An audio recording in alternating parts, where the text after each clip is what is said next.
Topic में हम लोग पढ़ेंगे एक्सेल के अंदर फॉर्मूला राय-1 और फॉर्मूला राय-1 का हम एक एक टूल कवर अप करेंगे इस वीडियो के सेशन में। सबसे पहले इंसर्ट फंक्शन, ये मैं पहले पढ़ा चुका हूँ।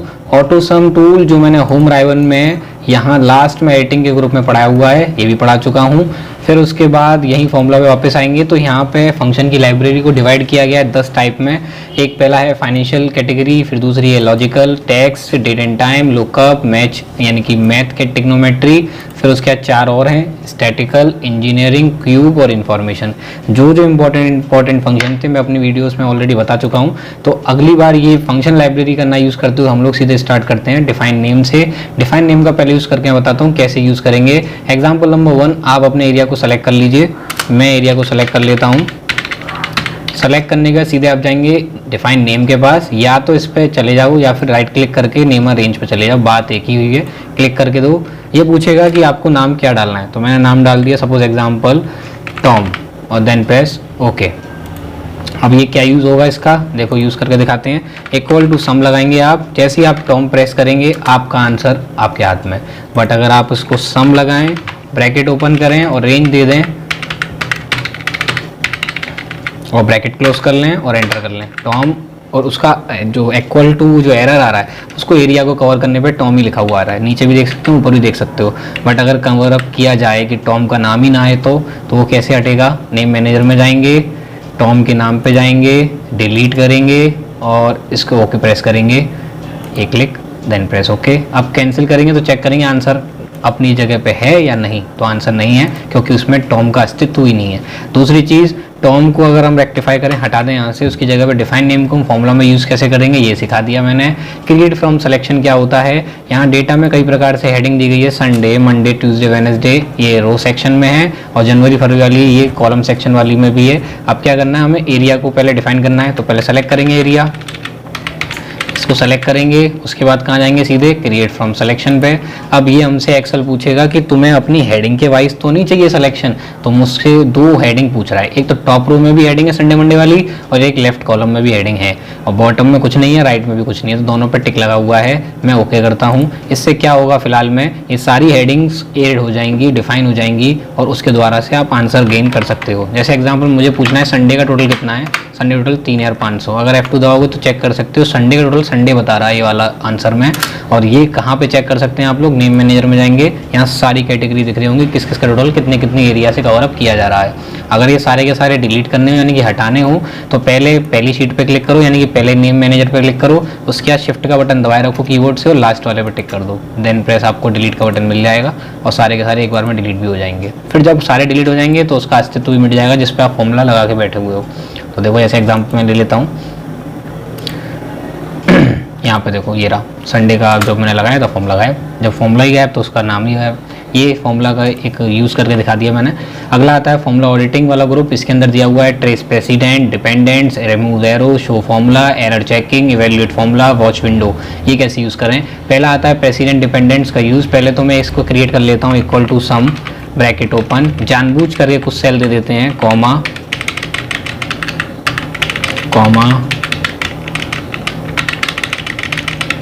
और ये फॉर्मूला पुट कर दिया। देन उसके बाद कहीं और पे भी गए, equal to sum, bracket open, यहाँ पे भी पुट कर देते हैं किसी किसी के फॉर्मूले को, ब्रैकेट क्लोज और एंटर। उसके बाद प्रेसिडेंट क्या होता है, जिस पे फॉर्मूला लगा हुआ है ये फॉर्मूला किन किन सेलों से मिलके बना है उसको बोलते हैं प्रेसिडेंट। और अगर हम किसी सेल पे फॉर्मूला ना लगाओ उसको बोलते हैं डिपेंडेंट, जिसके ऊपर वो डिपेंड है। अगर वो डिपेंडेंट है तो वो अपने आप बताएगा एरो के थ्रू, और प्रेसिडेंट भी अपने आप बताएगा एरो के थ्रू। जैसे मैं 2500 वाले अमाउंट पे टिक कर लेता हूँ और प्रेसिडेंट पे टिक कर लेता हूँ, तो इसने अपने आप ही पकड़ लिया कि कौन से सेल मेरे ऊपर डिपेंड हैं, जिससे ये प्रेसिडेंट बोला जा रहा है। अगर हमें इसे हटाना है तो रिमूव एरो पे जाएंगे और क्लिक कर देंगे, ये हट जाएगा। अगर हम किसी भी अमाउंट पे जाएं फिलहाल में, उसके बाद उस पर पूछें कि यार ये प्रेसिडेंट कौन है, तो प्रेसिडेंट तो नहीं गिने जाएंगे, उनको बोलेंगे डिपेंडेंट्स, क्योंकि ये सेल पे कहाँ यूज़ कर रहे हैं। तो एक्सेल ने बोला है कि ये कोई डिपेंडेंट नहीं है, ये किसी पे डिपेंड नहीं है, खाली है सेल, तो ठीक है। और किसी और को चेक कर लेता हूँ 500 पहले पे और डिपेंडेंट पे चेक करता हूँ, ये भी एक्सेल बोल रहा है कि इस सेल का भी कहीं उपयोग नहीं किया गया है, और चेक करता हूँ ये उपयोग है। तो ये बोल रहा है कि ये सेल जो है ना वो इस 2500 वाले पे डिपेंड है। अगर मैं 500 में कोई चेंज लाया तो वो 2500 का भी अमाउंट पे इफेक्ट आएगा। तो ये उसका आंसर है, उत्तर है। उसके रिमूव एरो से हटा लीजिए। अगला आता है शो फॉर्मूला। ये कैसे यूज़ करना है, शो फॉर्मूला पे टिक करोगे तो यहाँ पे जो मैंने एक चीज़ बताई थी, शुरुआत में भी दिक्कतें आती थी, F2 दबाना पड़ता है कई बार बच्चों को वहाँ पे फॉर्मूला नोट डाउन करने के लिए। तो अगर मैं चाहूँ कि पूरी एक्सेल की शीट पे एक बार में फॉर्मूला कैसे देखा जाए, तो जैसे मैं एग्जाम्पल ले लेता हूँ, जैसे ले लेता हूँ टुडे चूज फंक्शन जो मैंने वीडियो में शेयर किया था। अब मुझे इसका फॉर्मूला देखना है, सब पे क्या क्या लगा हुआ है, तो बच्चों को एक बार में कैसे समझ में आएगा। तो F2 जा करके दबाया, फिर F2 दबाया, बगल में जाके चेक किया, फिर दबाया F2।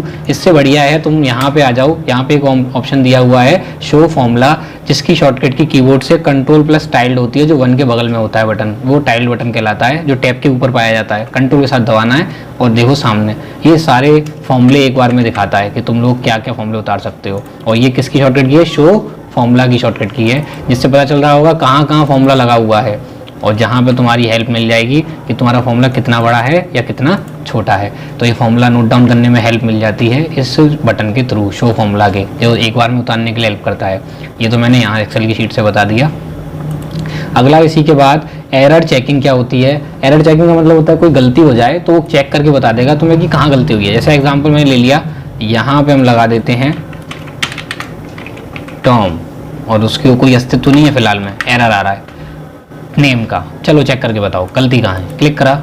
अब उसने बोला, देखिए नीचे इनवैलिड नेम, आपके फॉर्मूले में कोई नाम डाल दिया गया है जो फॉर्मूले के नाम से सही नहीं है। इसने मुझे बता दिया आंसर में।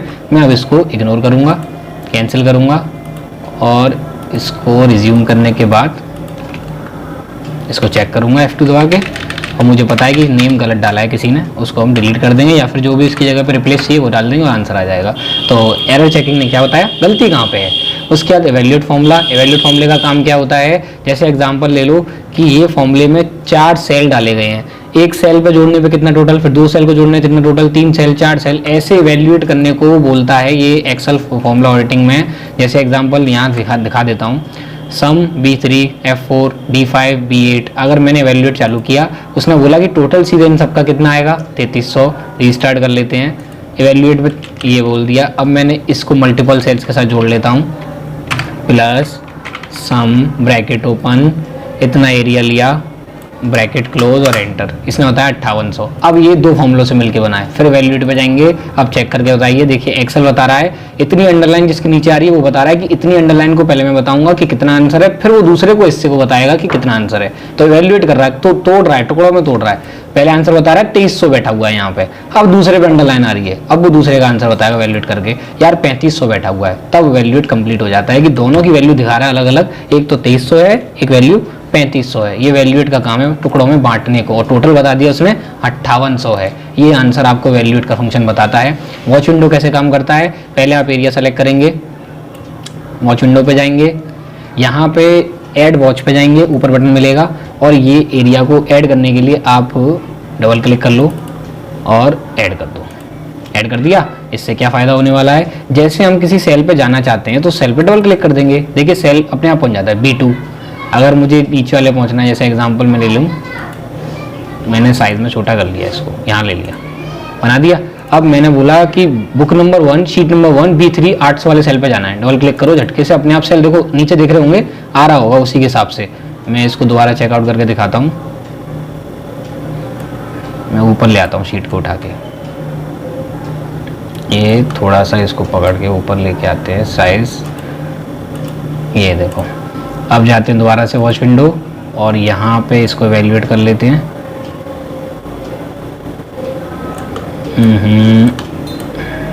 एक सेकेंड, ये आ गया। अब मैंने कहा कौन सा वाला सेल एड्रेस है, मंडे, डबल क्लिक, देखो C2 पे पहुँच गए, मंडे पे, B2 Sunday, double click, Sunday पे आ गए, E2 डबल क्लिक, वेडनेसडे पे आ गए। तो ये क्या कर रहा है, वॉच विंडो काम कर रहा है, तुम्हें वॉच करने का काम कर रहा है, तुम जो देखना चाहते हो वो दिखा रहा है तुम्हें। अगला last topic in last group, calculation. ये कैसा होता है, कैलकुलेशन में 2 चीज़ बांटी गई है, एक तो बांटा गया है ये वाला कैलकुलेट नाउ, और एक बांटा गया है जो कैलकुलेट शीट के लिए होता है। कैलकुलेट नाउ का क्या काम होता है और कैलकुलेट शीट का क्या काम होता है। ऊपर वाले का काम है नाव वाले का कि वो कितनी भी वर्कबुक होंगी, तीनों वर्कबुक उनको जोड़ेगा जो तुम कैलकुलेट करवाना चाहते हो। और कैलकुलेट जो नीचे वाली दी हुई है कैलकुलेट शीट, वो कहेगा कि तुम्हारी जो करंट शीट है ना उसका टोटल कितना है, उसको कैलकुलेट कर सकता है ये। तो मैं कैलकुलेट वाले को करके दिखाता हूँ कि कैसे करना है। पहले आपको करना है, नीचे आ जाओ, इस शीट पे आप रेंट पुट करो, जो मैंने रेंट सिखाया है, रेंट और रेंट बिटवीन दोनों सिखाए हैं, मैं रेंट बिटवीन लगा लेता हूँ। अब इसको हम इसको ड्रैग कर देते हैं, एक राइट साइड में और एक डाउन साइड में, ये आ गया रेंट बिटवीन। उसके बाद शीट नंबर 2, इसको हम दोबारा से यहाँ रेंट लगाते हैं, इसमें भी रेंट पुट कर देते हैं और इसको हम मल्टीपल्स में टाइप करने के लिए या तो इसको कॉपी कर लो, ये नंबर्स आ गए। अब हमें क्या करना है, एक शीट नंबर 1 पे भी रेंट है और एक शीट नंबर 2 पे भी रेंट है।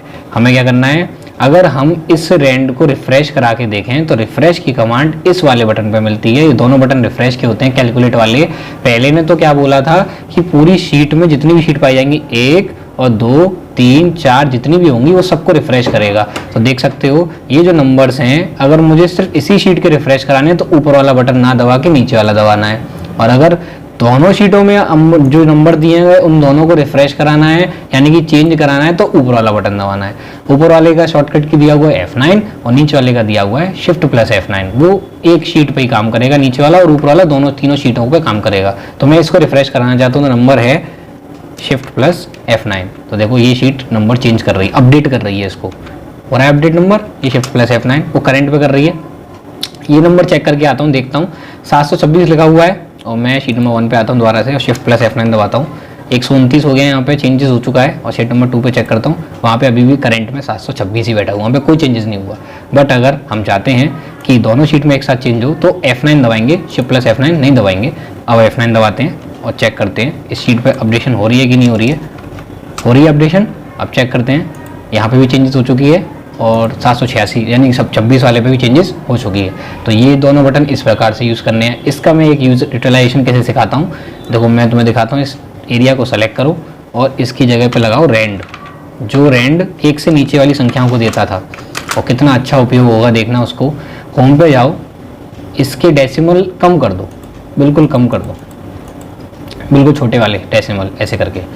और डेसिमल के बाद ये नंबर आ गए, इनको पतला कर दो, इनको बिल्कुल इतना पतला कर दो कि ये जितने नंबर के साइज है उतने विड में सेट हो जाए। तो विड को सेट करने के लिए मैं ट्रिक बता चुका हूँ, कंट्रोल ए दबाइए। उसके बाद एक कॉलम को सेट करना है, बस डबल क्लिक करके वो सारे सेट हो जाएंगे अपने हिसाब से जैसे ये होते हैं। उसके बाद सेलेक्ट करेंगे और सेलेक्ट करने के बाद ये एरिया सेलेक्ट कर लो। ये एरिया सेलेक्ट करने के बाद कहाँ जाना है, सीधा कंडीशनल फॉर्मेटिंग के पास, जो हमने सीखा था पहले पिछली वीडियो में। यहाँ नीचे जाएंगे, कलर सेट, ये स्केल और ये आइकन सेट, ये दिख रहा होगा। अब इसमें से कोई भी आइकन लगा लीजिए आप, जो आइकन आप लगाना चाहते हैं। तो चलो मैंने एग्जांपल नंबर 1 ये ले लिया, ट्रैफिक लाइट बोलते हैं इनको। इसका हम 1 को बढ़ाते हैं, तो कंट्रोल ए, मैंने थोड़ा सा इसको बढ़ा लेता हूँ जिससे ये दिख जाए मुझे। अब ये सब इसी के साइज में हो गई। अब मैं रिफ्रेश कराना चाहता हूँ, रिफ्रेश की कमांड बता चुका हूँ, F9 होती है जब शीट का रिफ्रेशमेंट कमांड होता है। तो देखो F9 दबाते हैं, देखो चेंज हो रही है। अब मैं इसको दबाए रखता हूँ तो रेंट क्या करेगा, अपडेट करेगा अपने नंबरों को। तो ये ऐसे ब्लिंक करेंगी, ब्लिंक ऐसे। तो ये एक कमांड बनाई है मैंने, और वो भी किससे बनाई है मैंने, फॉर्मूला में जा करके ये अपडेट वाले कैलकुलेट से। और एक यूज़ किया है मैंने रेंट को, और एक यूज़ किया है कंडीशन फॉर्मेटिंग में से आइकन सेट को, जो इसमें आइकन चेंज कर रहा है। आइकन का काम तो चेंज करना ही होता है, बट अगर नंबर चेंज होगा तभी आइकन तो चेंज होगा। तो नंबर तो अपडेट होता ही है ना रेंट का, इसलिए इस वीडियो के थ्रू बताया। तो फॉर्मूला I1 में ये जो लास्ट टॉपिक था उसको भी कवर कर लिया मैंने।